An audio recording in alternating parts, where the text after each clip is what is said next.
It's funny. This is going to be a very personal discussion. And so I hope after this you all feel as close to me as I will to you in terms of kind of describing my trajectory.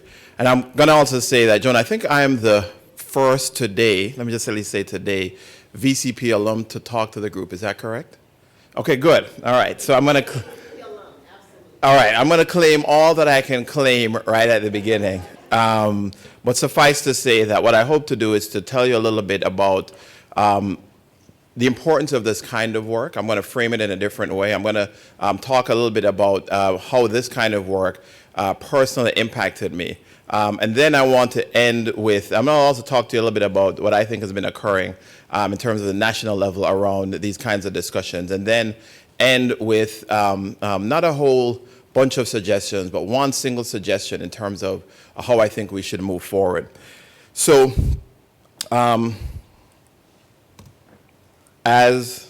All right. So this is going to be a 4-slide discussion.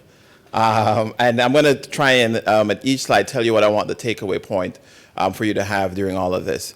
And so this first slide here is looking across the country in terms of differences in lifespan and the differences, and this is some of the data from the RWJ Foundation, some of the things that they have kind of pulled apart there. And it's kind of interesting. And I gave this talk this was about last week at NYU in Grand Rounds, and it was kind of interesting how people think about these kinds of issues, and we'll get to that. All right, so, this is kind of looking at life expectancy across the United States, and you look at this and you say, well, people living in Maryland live to around 81 years, and that compares to people living in South Carolina that it's about, 12 or 13 years life expectancy difference. And you look at this and you say, well, it's South Carolina. There's all kinds of different geographic challenges there.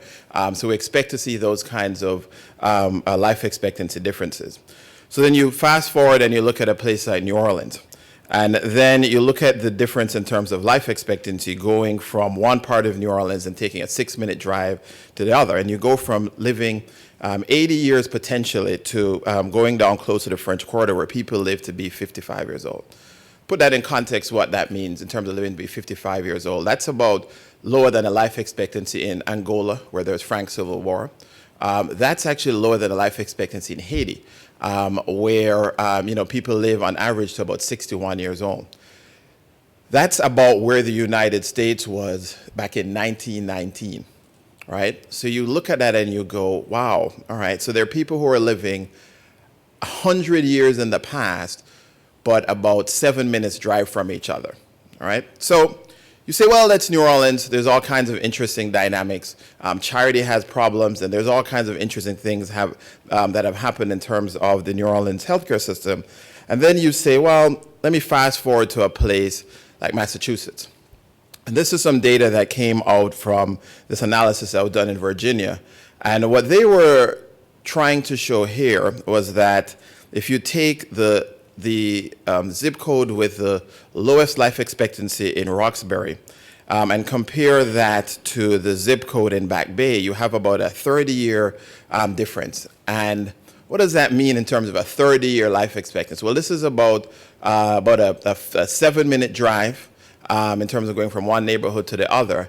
And then again, looking for people going from living in this century 100 years back in terms of understanding what people are living. I believe this is the crux of the challenge that our country is facing right now. When you turn on your TV later on and you hear all the politics and all the discussions around places like Baltimore and what's happening in all these other different kinds of locations, the challenges that we face is that there are people who are living 100 years in the past compared to where we are today.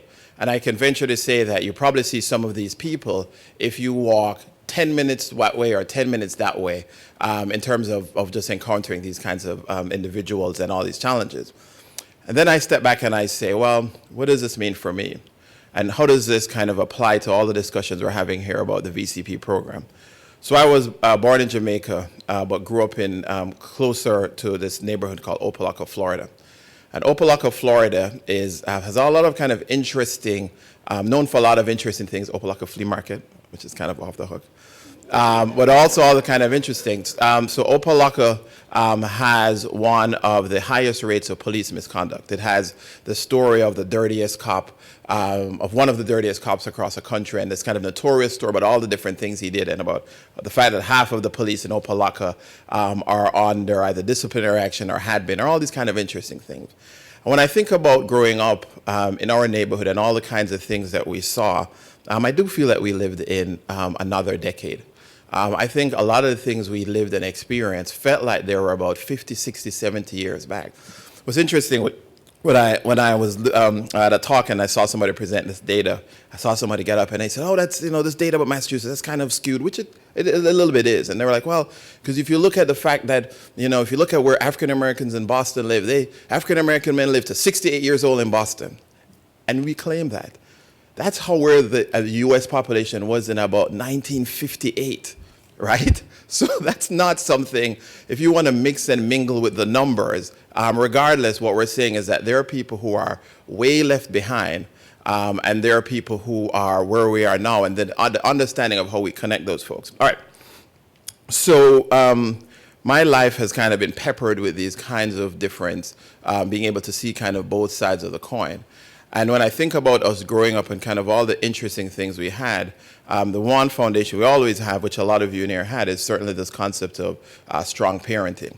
And strong parenting allowed me at least to understand that getting through high school was a victory. And I have to tell you, when I actually first graduated high school, I actually thought that's as good as it's going to get. And I was looking at something I wrote not too long ago on this cardboard box. And I was showing something, this me and my friend were kind of exchanging notes. And I really, really thought that was, I thought that was it. I thought this was going to be the pinnacle of all kinds of things. So I was pretty happy with that.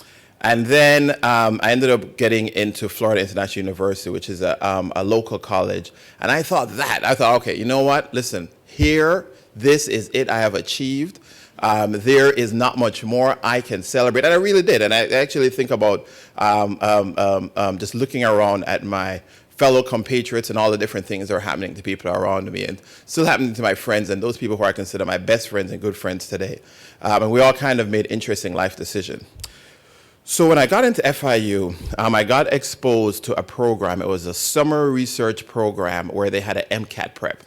And the only reason I did the MCAT prep and that summer research program was because there was a good friend of mine who was doing the same program, and it paid him $1,800 for those 6 weeks. And I was like, $1,800? That's better than at the job I had where I was working cleaning offices and also working as a front desk person for that office during the day when people didn't show up. $1,800, good enough for me. That coupled with a degree that I wasn't sure what that degree was going to get me. I was there for, at that point, the pinnacle of my career at that point. And here is what I want you to take from each step of what I'm trying to describe to you. When you talk about the pipeline, you have to look at the well that you're drawing people from. And this is the well that we're talking about, okay? People that are coming from challenges that are very, very real. And what happens is with the opportunities that you expose them to, you change their concept of reality. And I can tell you from personal experience, my concept of reality at each point was peaked. I thought, if you told me that getting into college would happen when I was in high school, I would have told you that would have never happened. And so as I was explaining, so each step along the way, so do this MCAT program, only ended up staying because the guy who was in charge of it, who I love to death, this guy named Astrid Mack, would say, well, if you don't stay all day here, you're not going to end up getting your stipend. So I was like, well, it's like a job, so I can stay. Oh, it's fine. You know what? I'll stay. It's a summer. My car actually wasn't working, and so all of these things kind of played into this. MCAT obviously worked out to my advantage. And again, if I think about what Astrid Mack did then, if he had at any point just given up, if he had at any point said, you know what, you guys can only stay here till noon, you guys don't want to go home, you guys go home. If he didn't force us to understand the real world and all the opportunities, all of these subsequent things in life, including me even being here, wouldn't have happened. But what's even more tragic is I wouldn't have even conceptualized what wouldn't have happened. And then I would have still been living in different conditions depending on at what point I've given up. And I've seen that happen to my friends. So let me tell you what I think if you nod off or need to run out to make a call or anything else, which is okay. Here's a takeaway point I want you to understand for the present. The present that we're living in as a country is a present with people living in all kinds of different realities. And some of those realities are so different that they can't conceptualize other things. So you might be sitting beside somebody on the T, and you and them are going in the same direction, but they're living a very, very different life. And in some cases, the lives they're living is 100 years behind the lives of other people. And a lot of times I get into these debates sometimes when people are looking at what's happening in Baltimore and all these places, and they're like, oh my God, how can those people do those things? And I'm looking and I'm thinking, you know, a lot of times those people are looking at you and they're thinking, oh my God, how can you do these things? How can you ignore me when I'm right here? How can you treat me as if what I am is just an incident as opposed to being a part of this? So there's all kinds of things because we actually genuinely, whether we want to believe it or not, live in different realities. I want to fast forward to get into the VCP program because my experience of the VCP program and the weight of which things like this kind of program or this specific program did for me and all the different things it did in terms of mentors, in terms of people, and in terms of other things directly impacted where I ended up today. So, okay. So now, you know, I'm graduating college and thank goodness to halfway decent MCAT score to get into medical school. And life is pretty good. And I see this flyer about the VCP program. And at this point, at every point that I had traveled further north, it was the first time I'd ever been to that city. So I saw the flyer about the VCP program, and I thought to myself, if I could get any affiliation with Harvard, that would be my ticket to some other thing that I don't understand, I didn't know. What's funny is I remember when I was thinking that day, and I didn't even understand kind of the power of kind of these tickets that we need to give children or young adults or different kinds of people, because it really is a ticket. The ticket that I was given has allowed me to do all kinds of things, not just for my family, but being able to participate, as Joan just pointed out, in terms of all these discussions around health reform and all these things across the country. But let me finish this story before I get into all of that, because I have a couple of slides on that. Actually, one slide. I told you it's a four-slide presentation. I'm going to keep it to that. All right. So I remember where I was, and I remember where I was kind of thinking about this program, and I remember thinking that, you know what, I'm going to kind of put my all into this application, because if this is any indication of other things that have happened to me in life, this is going to be a really great thing. Getting the VCP program, ecstatic. I mean, super excited. Didn't know how to get to Boston, but I was super excited. And then I had my friend from Florida come up, and then he drove me up here. And, you know, I'm driving across that bridge, and I'm seeing people in the sailboats, and I'm like, okay, this is where life is at. And I get in, and, you know, I meet my roommate. He was a guy, he was from Brown, and he was sharp. And unlike me, he knew the world. This, you know, Boston was second home to him. And all these different things around wines and food and, you know, things I still don't know anything about, was like second nature to him. Now, so I start in the program, and I meet this gentleman who was our attending at the time as part of the program by the name of Rick Bringhurst. And Rick Bringhurst was attending on the rotation I was doing. And to Rick's credit, I had no idea he was, as you know, Rick carries a huge title over at Mass General in charge of research, et cetera, but he didn't show that side to me. What he showed was just kind of this quiet side of kind of listening and talking and just, you know, giving me feedback, which I actually had not gotten at my early institution. So second takeaway point. When you give folks these opportunities and when you pair them with the right people, those kinds of dynamics and discussions and all these kinds of things that those folks can do in terms of opening up the world to them can be tremendous, and another kind of a ticket. All right, so Rick starts to tell me I can come to Mass General, and, you know, he starts telling me all these kind of amazing things. And Rick ended up meeting with me maybe about 2 or 3 times during the VCP program. And Rick single-handedly kind of figured out a way for me to come here for my residency, and then I kind of learned a lot of different things when I was there. So what does it mean? It means that these programs can take people from 1919 to 2015, right? It can take people from no hope to a little bit of hope to there is hope to I can change the world and create hope, okay? And I don't have to look and read a story to kind of tell you this or ask Joan to review the files. I just have to look back at my own life history. And then I think through kind of each step about all of these things. I look at people like Joan, I look at this guy in Florida named the guy Astrid Mack who created this MCAT program, and I think about all of the things that they have brought in terms of their life energies and how then we all have individually benefited. My first rotation at Mass General, working for a guy by the name of David Hawkins, who passed away, who I still love to death. David introduced something called a White House Fellows Program. I applied, became Special Assistant to the Secretary of HHS, then became Deputy Assistant Secretary at HHS. And when we were doing a lot of things around health reform, and people were writing and doing all kinds of things, there's things that people were talking about theory. They was like, oh, one of the things we should do for, those people who don't have access is we should do this. And I'm like, well, let me tell you as one of those people, these are the kinds of things that people face on a daily basis. Transportation means these kinds of things. And so it's the ability then now to turn all of this back around in a very real world way and have impact in a different context. There was one day when, to speak to the power of these programs, there was one day when I was at HHS and we were sitting across at a round table. It was a meeting around Medicaid, and 3 out of the 9 people there had actually been affiliated with the programs that were here. And one of those people I think you'll hear from later on tomorrow from a role at IHS. And so can these programs transform an individual life?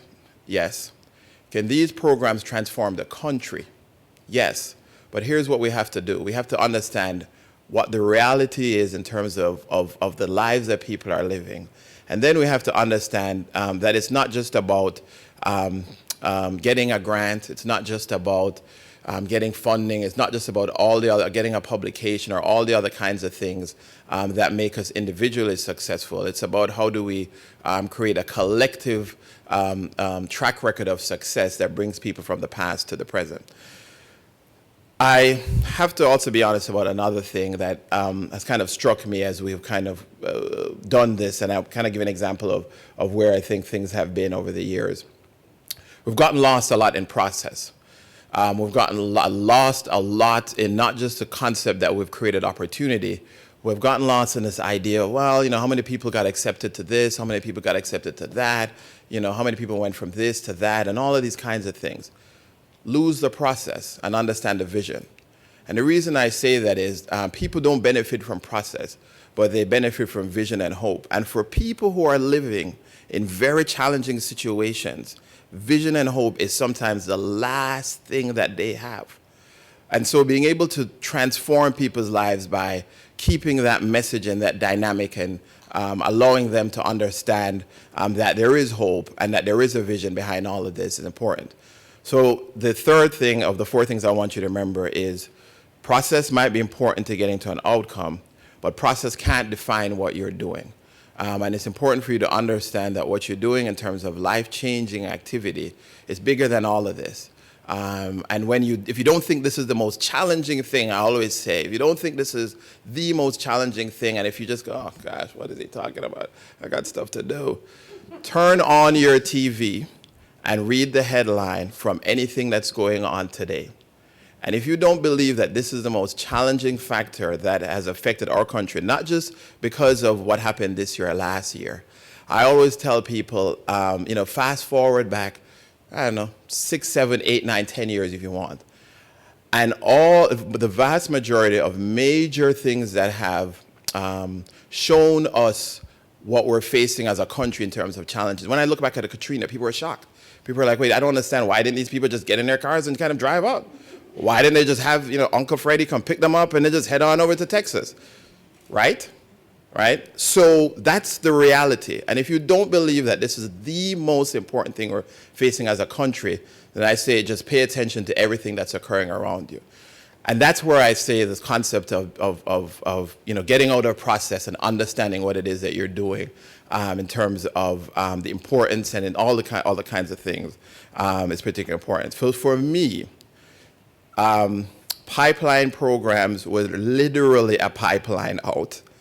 And what's interesting is my sister then became a computer engineer. My other sister ended up going to medical school, and even though she was older than me, she went after me because of some interesting things that we were able to learn and develop together. In fact, she stayed with me in medical school because I had an opportunity before hers. And so, you know what? You can pass the baton all kinds of different ways when you create opportunity. So people, don't forget what you're really here to do, and don't forget kind of the significance of where it falls in the whole kind of stratosphere of life, but more importantly, right now where we are as a defining moment in our country. All right, next slide. This is the last slide. I told you I'd give you kind of a snapshot around kind of history and builds and all of these kinds of things.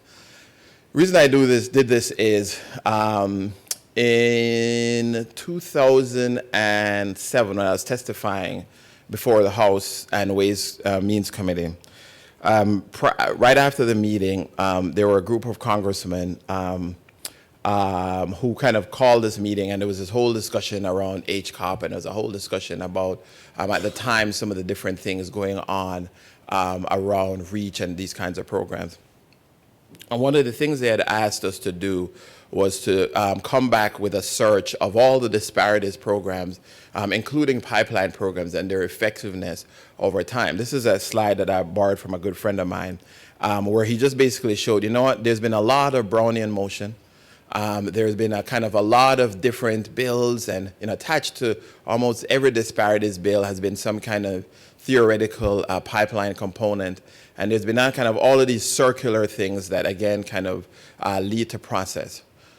Where we have been the most challenged is painting the correct story. And one of the things that one of the Republican congressmen from California, who I actually believe genuinely cared about this, had asked for, is he had asked his local institution to send him their thoughts and their results around some of these programs. And when I saw the response, quite frankly, I thought what it was a bunch of numbers, but not, again, a story. And not, again, a vision, and not, again, a way of kind of describing, how these kinds of programs, or how these things transform America. And, when I look back to all of kind of some of the challenges that's happened with many of the programmatic activities that have occurred, the one thing I'll say is that we have not, and I'm putting myself with the we have gotten lost in all the different things that have not helped us the most.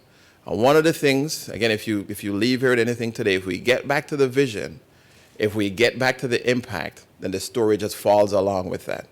And then we're able to kind of paint a bigger picture about how you can take somebody from poverty to leadership, how you can take somebody from being hopeless to creating hope, and then how you can be able to spread inspirational stories that are, quite frankly, reality across the board. So as you go through the next couple of days, for those of you who truly are engaged, and my dad used to always say one thing to us when he'd send us to school, he'd go, look to the left and look to the right. That guy doesn't care. He's just going to hold you back. But find the other person who believes with you, and then both of you move forward. I don't know if everybody that's involved at this point, if we all have the energy to finish the fight. But for those of you who do, and for those of you who understand all of these things, I think it's important for you all to understand, again, the importance of your role at a very pivotal point in our country's definition. You can go from state to state and show any of the demographics or dynamics that I've talked to you about. And then figure out how we kind of make that into one national story. And that is where I think we have been the most challenging so far And it's because I think many times we all have been focused on one particular nugget in the cogwheel, when really when you put it all together, it's potentially a very powerful engine. And so I will bring this to a close without getting too emotional, because it's going to get bad if I get too emotional.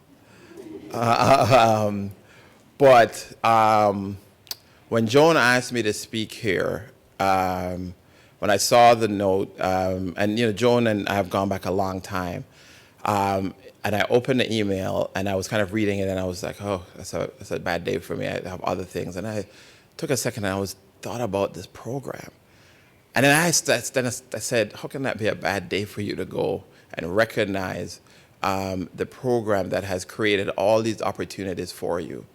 And how can you not understand, Garth, what's your role in trying to make sure that we all kind of paint the story of effect, of cause and effect together? And so I definitely want to start off with what my mom always said. She always says, start off with a word of thanks and praise. So I think the thank you in terms of those of you who believe in doing this for the right reasons. And the praise is understand that there are a bunch of people out there whose lives that you've changed. They might not get invited to speak as the keynote at the program, but they are doing some amazing things and serving as examples for their own family, and creating all kinds of different opportunities that I think you all deserve praise for, and you should understand that. And then that's where we are, and that's where we've been. And so what does the future hold? And I purposely did not do a bunch of statistics that we always do with these talks and say, well, we've gone from 2.3% to 3% and all of these different things, because getting lost if we perseverate there, because it's not percentage, it's lives. And it's not numbers, again, it's kind of understanding the people behind all of this. And if there's, again, anything I've said today that I hope that you take away from this is, as you hear about all these kinds of things, just please remember the people that are behind it. And, we still own a home in Opalaka. And the other day I drove by the home, and it just gave me a stark remembrance of, again, the realities that we face.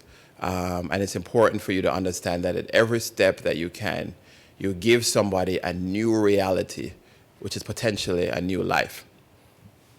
Thank you.